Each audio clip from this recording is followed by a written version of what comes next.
प्रकीर्णन की माप।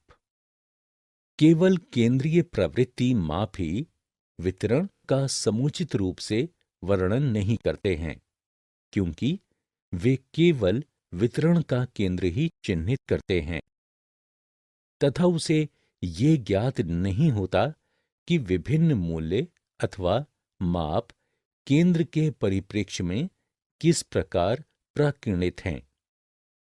प्रकीर्णन के उद्देश्य। इससे हमें वितरण या श्रेणी के संगठन की प्रकृति का ज्ञान होता है।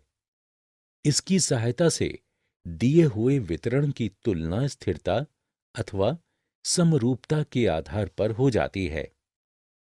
प्रकीर्णन की माप की विधियां। विस्तार। ये प्रकीर्णन का सबसे सरल माप है। किसी श्रेणी में अधिकतम व न्यूनतम मूल्यों के अंतर को विस्तार कहते हैं। अवर्गीकृत आंकड़ों का विस्तार।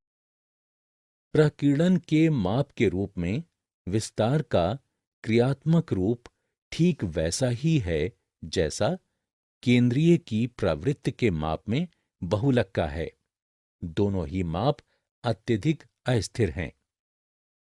मानक विचलन। प्रकीर्णन के माप के रूप में मानक विचलन सबसे अधिक प्रचलित माप है।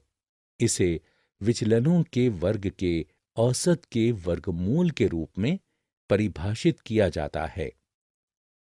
मानक विचलन ज्ञात करने के लिए किसी श्रेणी के माध्य से प्रत्येक मूल्य के विचलन यानी x का वर्ग किया जाता है।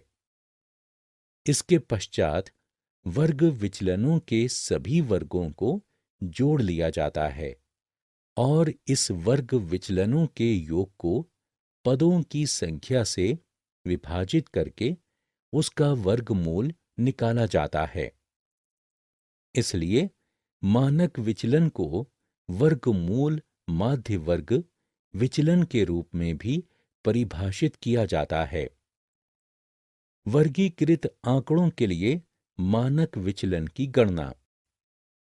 मानक विचलन की गणना दिए गए सूत्र से की जाती है।